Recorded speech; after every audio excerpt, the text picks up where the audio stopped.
নমস্কার সুপ্রিয় দর্শকবৃন্দ, আরম্ভ হতে চলেছে আংশিক খণ্ডগ্রাস সূর্যগ্রহণ।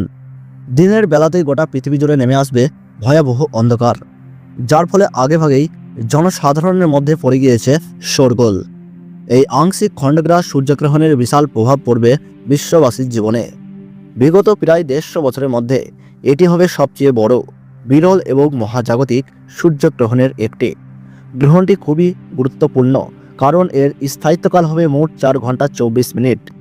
মাঝে মধ্যেই বিশ্ববাসী নানান মহাজাগতিক ঘটনার সাক্ষী থাকে, যার মধ্যে সূর্যগ্রহণ অনেক বেশি প্রভাবশালী।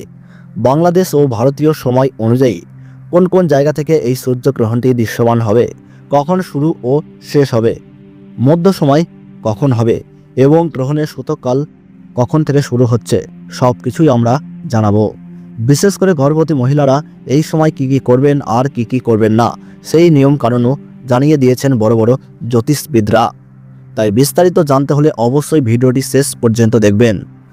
আপনারা কোন জেলার গ্রহণের সময়সূচি জানতে চাচ্ছেন, সেই জেলার নাম কমেন্ট বক্সে লিখে জানিয়ে দিন।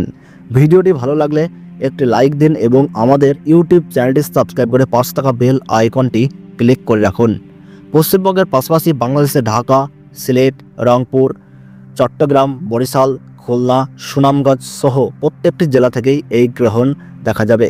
কলকাতা, ঝাড়গ্রাম, পুরুলিয়া, বাঁকুড়া, নদিয়া, মুর্শিদাবাদ, কোচবিহার, আলিপুরদুয়ার, জলপাইগুড়ি থেকেও দেখা যাবে এই সূর্যগ্রহণটি। এই সময় গর্ভবতী মহিলাদের অত্যন্ত সতর্ক থাকতে হবে। যে কোনো অসাবধানতা জীবনে ভয়ঙ্কর বিপর্যয় ডেকে আনতে পারে। গ্রহণটি শুরু হবে 4 আশ্বিন 1431 বঙ্গাব্দে, ইংরেজি তারিখ অনুযায়ী 21 সেপ্টেম্বর রবিবার। গ্রহণ আরম্ভ হবে রাত্রি 10:59 এবং শেষ হবে মধ্যরাত 3:23। অর্থাৎ গ্রহণ শেষ হওয়ার সময় 22 সেপ্টেম্বর পড়বে।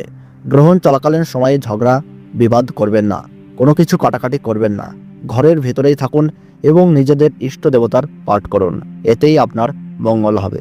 তাহলে সকলে সুস্থ থাকুন, ভালো থাকুন, ধন্যবাদ।